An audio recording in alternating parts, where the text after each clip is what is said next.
السلام علیکم اسٹوڈنٹس، آج ہم جماعت ہفتم کی اسلامیات کا حفظ قرآن میں سورہ قاریہ صفحہ نمبر 7 پر اس کو حفظ کریں گے، اور اس کے ساتھ ناظرہ ترجمہ میں پارہ نمبر 23 میں سورہ صاد آیات نمبر 1 کا 88 آپ یاد کریں گے اور اچھے سے اس کی لرننگ کریں گے۔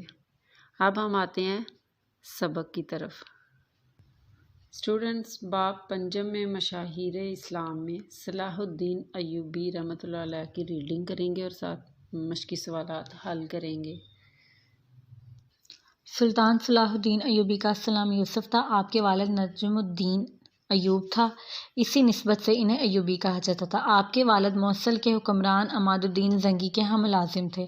آپ 1138 میں پیدا ہوئے۔ آپ نہایت ذہین، نڈر اور متقی انسان تھے۔ آپ عالم اسلام کے نامور مجاہد اور عظیم سپہ سالار تھے۔ سلطان صلاح الدین ایوبی ہمت، شجاعت اور استقلال کا پیکر تھے۔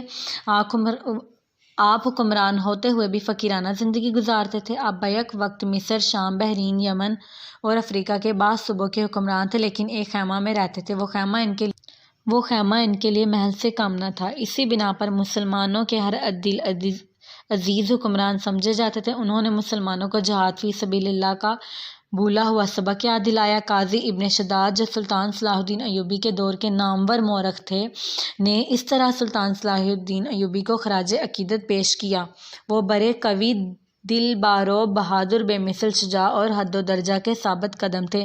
مہم جوئی اور کوئی مصیبت اسے ڈرا نہیں سکتی تھی۔ عیسائیوں کے سخت سے سخت مقابلوں کی وہ کچھ پرواہ نہیں کرتے تھے۔ سلطان صلاح الدین ایوبی بے حد فیاض انسان تھے، عفو و درگزر سے کام لینے والے اور حلیم و بردبار انسان تھے۔ آپ نے اپنی وسیع سلطنت میں غریبوں اور مسکینوں کے لیے لنگر خانے، مدارس اور شفا خانے قائم کر رکھے تھے۔ کہتے ہیں کہ جوں سلطان صلاح الدین ایوبی کی سلطنت ترقی کرتی گئی، تو ان کی فیاضی بھی بڑھتی گئی۔ ان کی وفات پر ان کے خزانے میں صرف 47 درہم تھے۔ کوئی باغ، مکان، حویلی یا زمین ان کی ملکیت نہ تھی۔ وہ اکثر کہا کرتے تھے کہ فیاضی سے مجھے راحت ملتی ہے، یہ مال و زر میرا نہیں ہے، مستحق لوگوں کی امانت ہے۔ بیت المقدس کی فتح کے وقت 2,20,000 دینار جمع ہوئے تھے، جو عیسائیوں نے جزیے کے طور پر دے دیے تھے، لیکن جب سلطان صلاح الدین ایوبی وہاں سے رخصت ہونے لگے تو ان کے پاس 1 دینار بھی نہ تھا۔ سلطان صلاح الدین ایوبی علم اور اہل علم کی بے پناہ قدر کرتے تھے۔ انہوں نے علماء، فضلاء، شعراء اور ادیبوں کی تنخواہ مقرر کر رکھی تھی اور وقتاً فوقتاً ان کو انعام و اکرام سے بھی نوازتے رہتے تھے۔ سلطان صلاح الدین ایوبی خود بھی شعر کہتے تھے اور اچھے اشعار پسند کرتے تھے۔ ان کی مجلس میں اہل دانش جمع رہتے تھے۔ اگر وہ کبھی تنقید کرتے تو قطعاً برا نہ مانتے تھے۔ انہوں نے ہر بڑے شہر میں مدارس قائم کر رکھے تھے۔ ان کی سلطنت میں کئی کتب خانے قائم کیے گئے ہیں۔ سلطان صلاح الدین ایوبی نہایت رفیق القلب انسان تھے۔ قرآن مجید سنتے ہی پھوٹ پھوٹ کر رو پڑتے تھے۔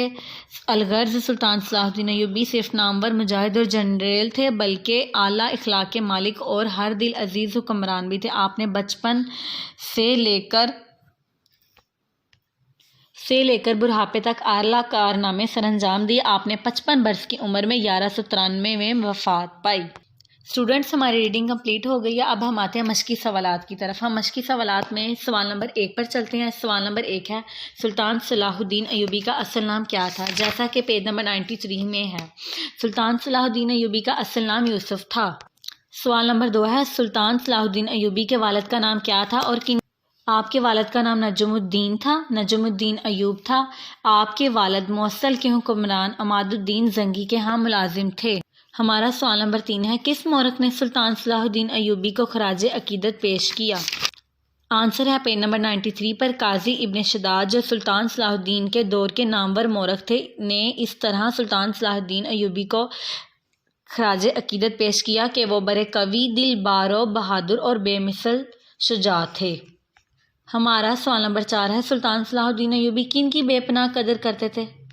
اس کا جواب ہے پیج نمبر 94 پہ۔ سلطان صلاح الدین ایوبی اہل دانش اور اہل علم کی بے پناہ قدر کرتے تھے۔ کوسچن نمبر 5 ہے: سلطان صلاح الدین ایوبی کی مجلس میں کس طرح کے لوگ جمع رہتے تھے؟ اس کا آنسر بھی ہے پیج نمبر 94 پہ۔ ان کی مجلس میں اہل دانش جمع رہتے تھے۔ اسٹوڈنٹس، سوال نمبر 3 اور سوال نمبر 4، جیسا کہ سوال نمبر 3 میں خالی جگہ پر ہے اور سوال نمبر 4 میں MCQs ہیں، یہ آپ ریڈنگ کیئرفلی ریڈ کریں گے اور پھر آپ اسے خود سولو کریں گے۔ آج کا یہ ہمارا سبق مکمل ہو۔